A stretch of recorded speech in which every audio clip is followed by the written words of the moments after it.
Wrigley's Spearmint Chewing Gum, the refreshing, delicious treat that gives you chewing enjoyment, presents for your listening enjoyment John Lund as Johnny Dollar. Roger Stern, Dollar. Oh, hello, Mr. Stern. What can I do for you? We insure Mr. James Forbes. He was killed last night. It looks like an accident, but there's always the chance it might not be. Can you take the job? Sure.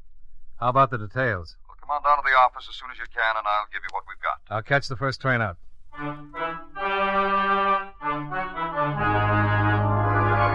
the makers of Wrigley's Spearmint Chewing Gum bring you John Lund in another adventure of the man with the action-packed expense account, America's fabulous freelance insurance investigator. Yours truly, Johnny Dollar.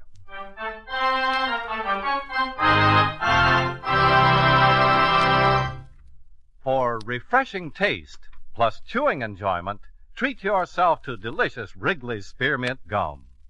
When your mouth and throat feel hot and dry, a stick of Wrigley's Spearmint gives you quick, long-lasting refreshment. The lively, full-bodied spearmint flavor cools your mouth and freshens your taste. The chewing itself helps keep your throat pleasantly moist. Best of all, you can chew and enjoy refreshing Wrigley's Spearmint Gum almost any time and any place. Keep a package handy right in your purse or pocket so you can chew a stick whenever you want it. For refreshing taste plus chewing enjoyment, treat yourself to delicious Wrigley's Spearmint Gum. Millions enjoy it, and you will too.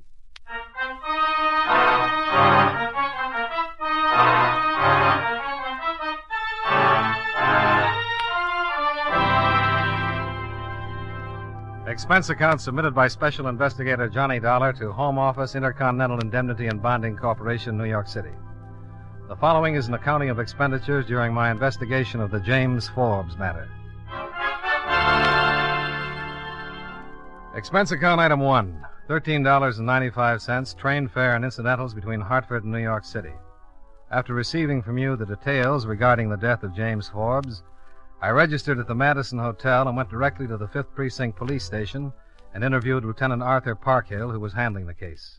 Well, there really isn't much more to tell, Mr. Dollar, other than what you know. You're convinced it was an accident? I'm convinced he fell over the edge of a 110-foot cliff, that it looks like an accident. Certainly doesn't mean the case is closed, but so far there's no motive for murder. There's a wife. Yeah? Mr. Forbes had quite a bit of money. Well, that's an understatement. Mr. Forbes was loaded. And Mrs. Forbes gets everything, including a $500,000 insurance policy. Look, that's the first thing we considered, but just because her husband's got money and a great big fat insurance policy... Now, wait a minute. I'm not trying to tell you how to do your job. And we've checked the wife. Checked her good. The way it looks, she liked being married. She was in love with her husband. When he went over the cliff, she was in the house. 4 servants can swear to it. He just fell over the cliff. According to everything we can find out, he took long walks every night along the cliffs by the ocean. Last night it was unusually foggy. Certainly possible he got too close to the edge, missed his footing, and did a high dive.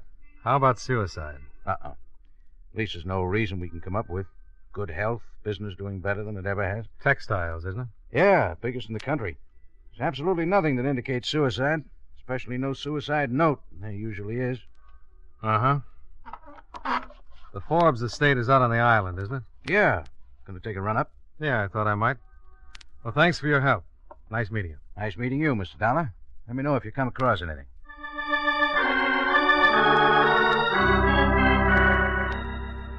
Expense account item 2, 75 cents.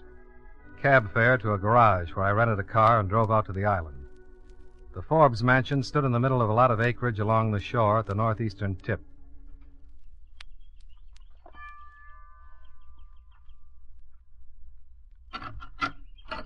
Yes? I'd like to see Mrs. Forbes, please. I'm afraid Mrs. Forbes is seeing no one. Tell her Mr. Dollar is here.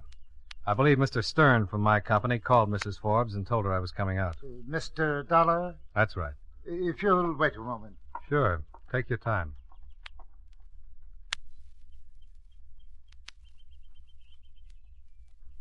Mrs. Forbes will see you, Mr. Dollar. Mrs. Forbes was expecting you, but neglected to tell me. Mr. Dollar, ma'am. Come in, Mr. Dollar. I'm Mrs. Forbes. How do you do? Won't you sit down? Thank you. Mr. Stern called, said you were coming out. He seemed to think it was necessary. Yes, routine. Unfortunately, in a matter like this... I understand. Better to get it over with. I suppose so. Just a few questions. What time did Mr. Forbes leave the house last night? Right after dinner, around 9. I understand he was in the habit of taking walks. Yes, Last night was the same as any other night. yes. He seemed all right. He was fine. Wonderful spirits. Who found him? The police. Did you call them? Yes, after he'd been gone longer than usual, I began to worry. By 12 o'clock, I sent William, my butler, out in the car to look for him. When William returned, I had him call the police. They didn't find him until morning. You're convinced it was an accident? My husband didn't commit suicide, Mr. Dollar. Did he have any enemies? No. No one killed him, Mr. Dollar. Now, if you don't mind, I really don't feel too well. Of course. There's just one more thing. Yes? I'd like to take a look at the place, the spot. I'll have William show you. Thanks. I'm sorry I can't be of more help, Mr. Dollar, but there's really nothing to help you with. My husband was killed in an accident. He wasn't murdered, and he didn't commit suicide. My husband was a fine and wonderful man. I loved him very much. Of course. I'll call William and have him show you the way down to the cliffs. It's been nice meeting you.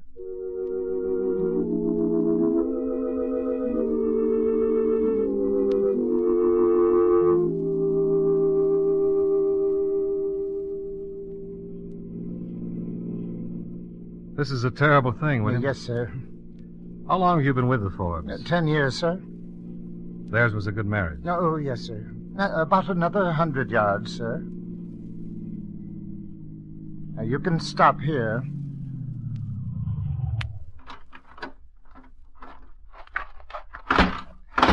Right over here, sir.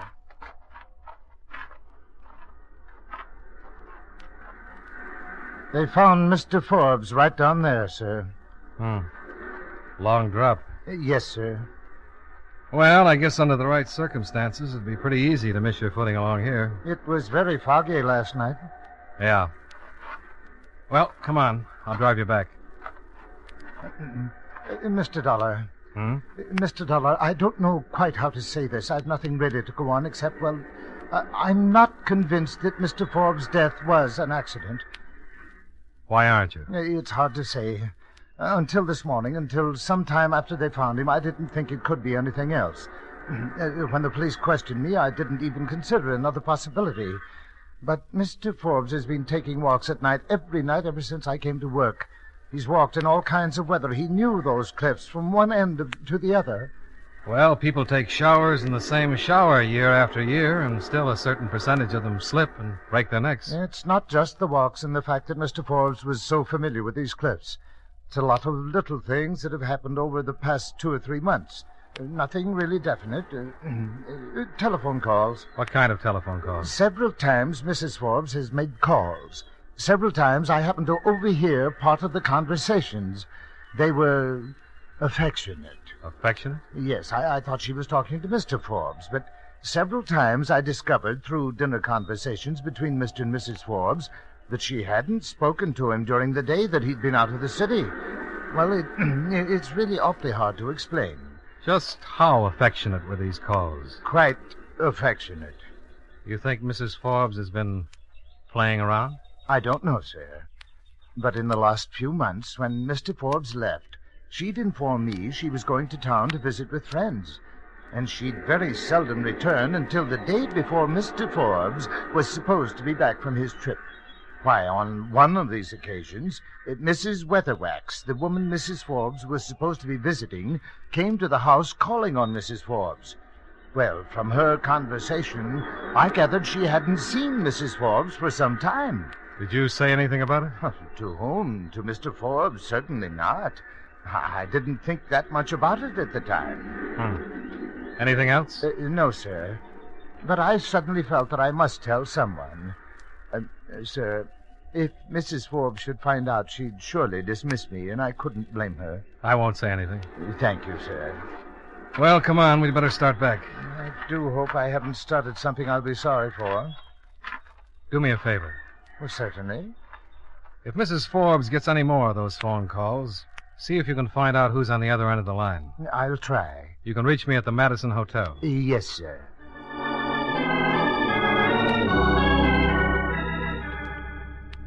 I drove William back to the house, then headed for the city.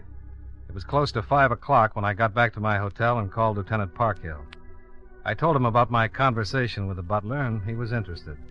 He agreed to do some more checking on Mrs. Forbes' friends, especially the men. Expense account item 3, $7.50, dinner. After which I took a short walk, then returned to my hotel to get a good night's sleep. I was just turning off the light when the phone rang. Johnny Dollar. This is William, Mr. Dollar, the Forbes butler. Oh, yes, William. Mrs. Forbes received a phone call about half an hour ago. You find out who he is? No, sir. Well, that's not going to help much. I thought you could discover his identity. How could I do that? Mrs. Forbes just left the house. I overheard her agree to meet the party in the city. Where in the city? Well, I don't know, but I thought you could intercept Mrs. Forbes as she comes off the George Washington Bridge. William, you have the soul of a Sherlock. Yes, sir. Mrs. Forbes is driving the gray Cadillac sedan. License number 6A31593.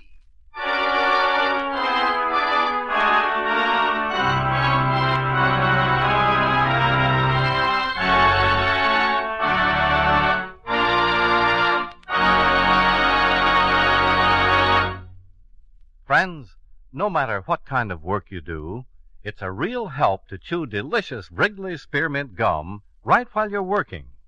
When you're warm or tired, for instance, the lively, full-bodied spearmint flavor is really refreshing. It helps keep your mouth and throat feeling cool and moist. Chewing on that smooth, good-tasting piece of Wrigley Spearmint makes the time pass more pleasantly, too. It seems to make your work go smoother and easier. Keep a package or two of Wrigley Spearmint chewing gum handy all the time. Enjoy chewing Wrigley Spearmint while you're working and at other times. That's Wrigley's Spearmint Chewing Gum. Healthful, refreshing, delicious. And now, with our star, John Lund, we bring you the second act of Yours Truly, Johnny Dollar.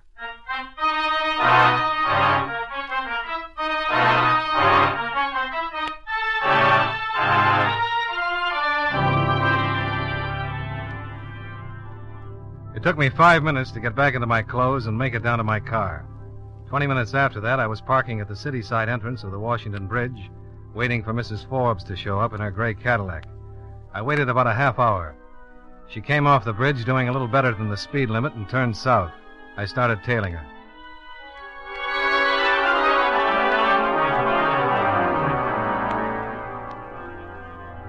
I stayed about a block behind, and Mrs. Forbes led me across town. Suddenly, at the corner of 41st and 5th, she pulled up to the curb and a man stepped up to the car, quickly opened the door and climbed in. They drove away and I continued to follow. I followed for about another hour while Mrs. Forbes just drove around, obviously headed for no place in particular, just talking things over with her passenger. About 11:30, she made a left turn, cut back across town, and pulled up in front of an address on 108th Street. Her passenger got out, said something, threw her a kiss, and went into the building. After Mrs. Forbes had driven out of sight, I went down to the building the man had entered and looked through the glass door. He was going into an apartment at the end of the hall. I checked the apartment number, 1D. The nameplate on the mailbox outside was Roger Phillips. Now,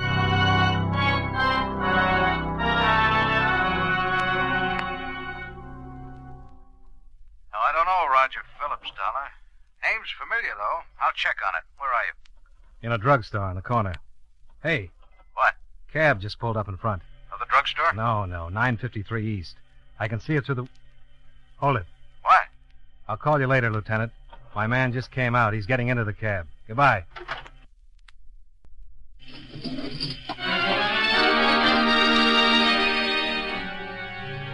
The cab was 2 blocks away and turning left by the time I was able to follow. It led me across town to the waterfront in a small, tired saloon named the Blue Toad. I watched while my man paid off his driver, then I followed him into the dive. The Blue Toad was one room, a few tables and a bar. The customers were off the waterfront, seamen, stevedores, and bums with saltwater faces and an occasional tattoo. The air smelled like stale beer, live bait, and bad tobacco. I watched my man cut his way through the heavy blue haze and sit down. Another man sat at the table, a short man with a dark face.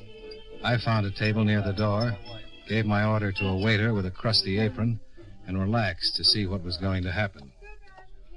Hello? Huh? Oh. You alone? Oh. Yeah, but I'm, Buy me a drink, huh?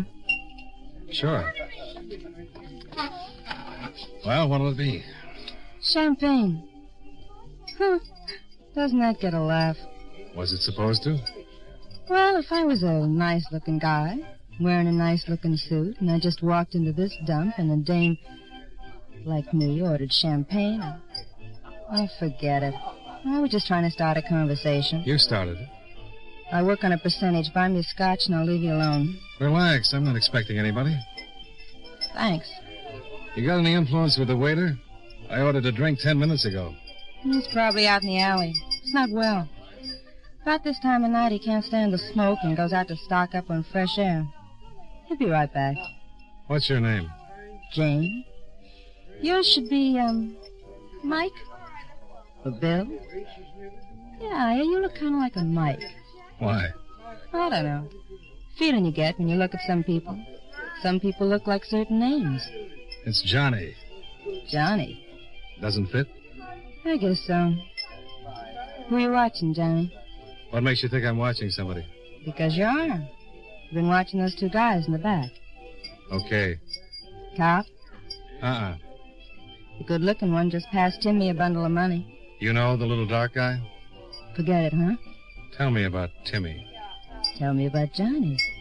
I'm not a cop. Nope. A cop would know all about Timmy. The good-looking one's leaving. I'm interested in Timmy. And Timmy or the money he just got. Both. You're not a stick-up man, Johnny. Not a bit. I'd like to help, but Timmy finds out about things. Timmy's a bad boy. Hasn't got a friend in the world. Not even me. You leaving? Yeah. Oh, here. Buy some champagne. Thanks. Bye, Johnny.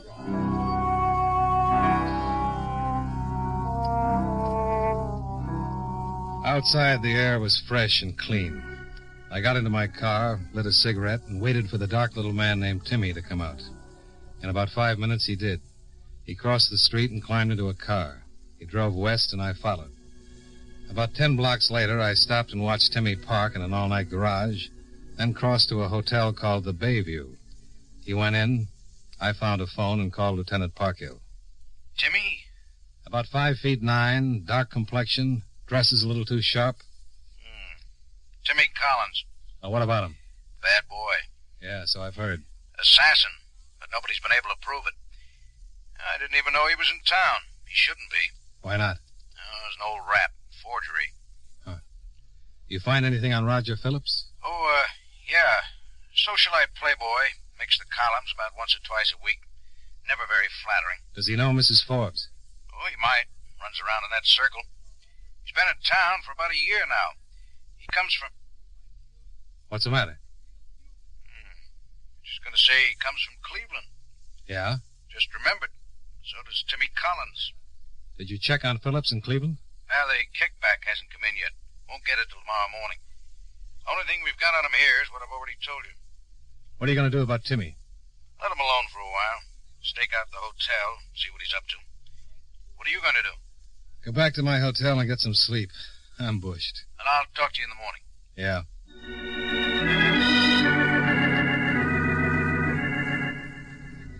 Expense account item 4, $2.65. Breakfast the next morning with Lieutenant Parkhill at a waffle shop across the street from the precinct. Roger Phillips skipped Cleveland owing a lot of money. The Cleveland report gives him a clean police record, but one thing's pretty interesting. Most of the money he owed was for gambling debts. Owed it to Timmy Collins. Huh. Unless we've wandered too far out in left field, I got a hunch Timmy killed Forbes. Met him on that lonely road by the cliffs and gave him a shove. Yeah, I have the same hunch. Mrs. Forbes falls for Phillips, and together they plan to eliminate the husband. Phillips makes a deal with Timmy, maybe agrees to give him a big interest on the debt when he marries Mrs. Forbes and gets his hands into all that money. Does Phillips have enough money to pay for a job like that? Well, if he doesn't, he probably borrowed it from Mrs. Forbes. It was a big stack of bills. Why don't you check with Mrs. Forbes' banks and see if she withdrew a large amount in the last couple of days? Yeah, right. Or, want some more coffee? No, I think I'll make a call on Roger Phillips. Maybe I can force this thing out in the open. What are you going to tell him? Enough to scare him, get him into action. When people get frightened, they get careless. Yeah, but they can get dangerous, too. You watch yourself. Oh, like a hawk.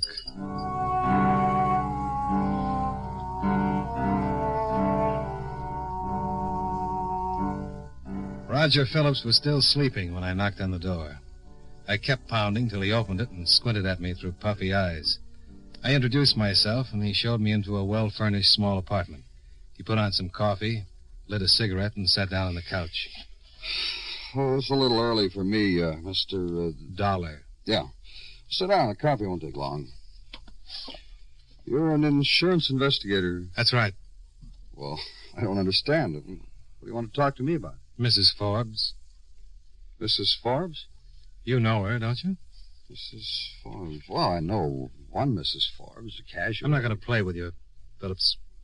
I'm talking about the Mrs. Forbes who picked you up last night and gave you a large amount of money. Look, I don't know what this is all about. I think you do. I said I didn't. I was in my apartment all last night. Nobody picked me up, and certainly nobody gave me any money. You went to a dump called the Blue Toad, and you met a man named Get Timmy. out of here. You're in big trouble, friend. I know all about Cleveland and Timmy Collins and Mrs. Forbes, and I think when Mrs. Forbes finds out about the deal you made with Timmy, she'll tell me everything. We'll see each other again. Oh, your coffee's boiling.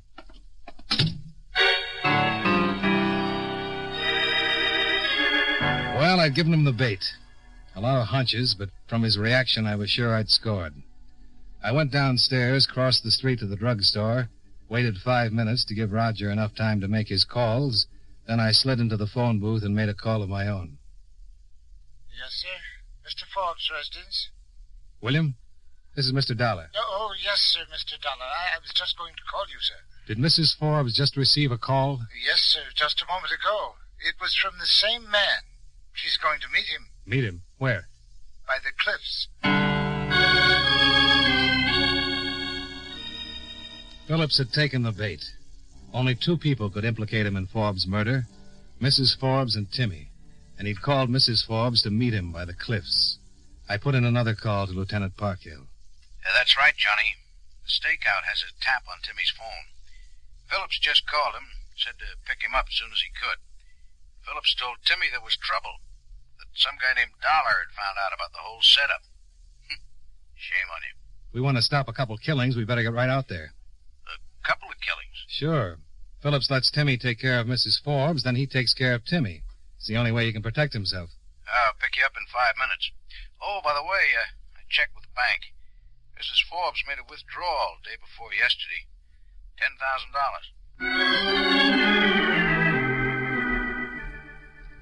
The lieutenant was as good as his word. In 5 minutes, he pulled his squad car up in front of the drugstore, and I got in. Oh, you want to wait for Timmy to pick up Phillips and tail him? Oh, we know where they're going. Better if we get there ahead of time. Right.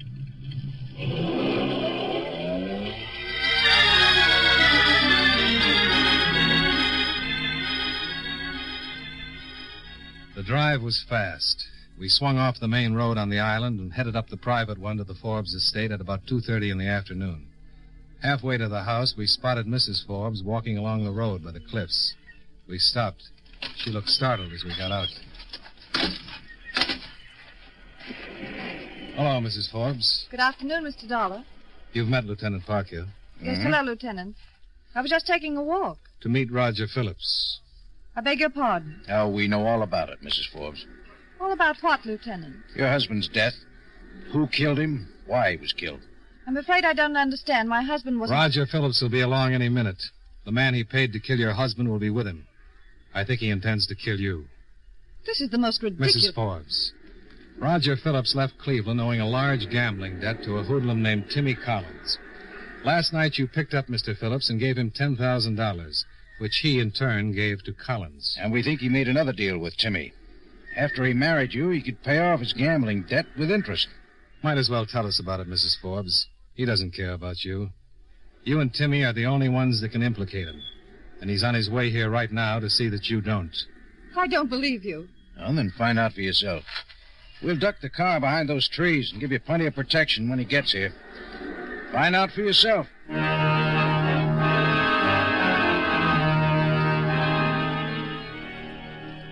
Parkhill drove the car off the road behind the trees, stayed hidden, and waited for Phillips and Timmy. Mrs. Forbes stood quietly looking out to sea, her hands at her sides, bunched into small fists. She stood like that, not moving, even as the car came down the road, heading right for her. She turned and saw the car bearing down on her and picking up speed, and then she knew we weren't lying. But still, she didn't move, and the lieutenant and I went to work. The car was about 50 yards away when we stepped into the road. Timmy was driving and saw us the same instant Phillips did and tried to put on the brakes as we raised our guns.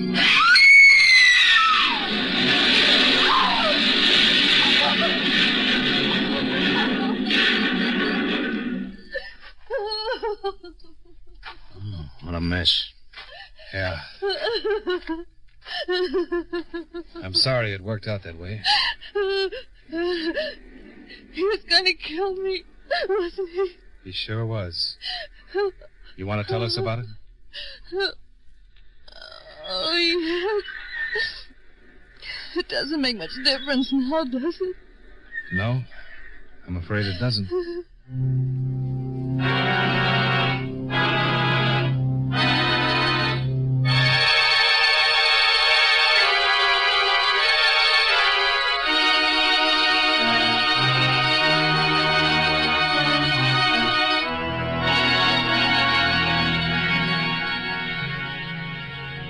Expense account item 5, $25.88, car rental and gas. Expense account items 6 and 7, $93.75. Hotel bill, train fare, and incidentals back to Hartford. Expense account total, $148.48. Yours truly, Johnny Dollar.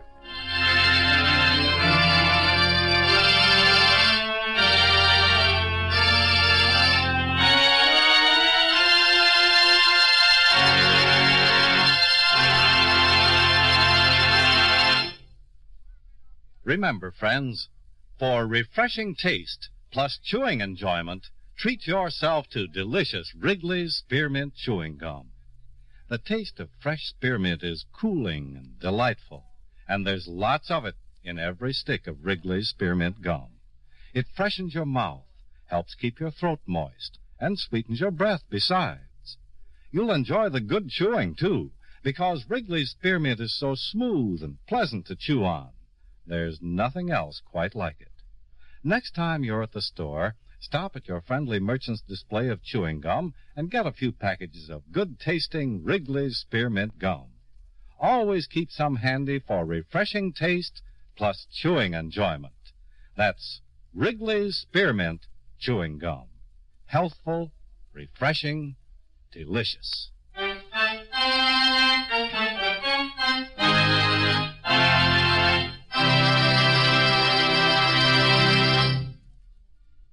Yours truly, Johnny Dollar, brought to you by Wrigley's Spearmint Chewing Gum, stars John Lund in the title role and was written by Blake Edwards with music by Eddie Dunstetter.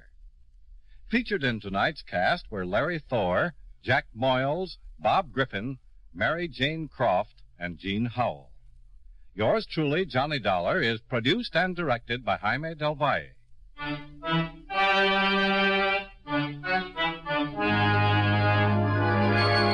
The makers of Wrigley's Spearmint Chewing Gum hope you enjoyed tonight's story of Johnny Dollar and that you're enjoying delicious Wrigley's Spearmint Gum every day. This is Charles Lyon, inviting you to join us again next week at this same time when, from Hollywood, John Lund returns as... Yours truly, Johnny Dollar.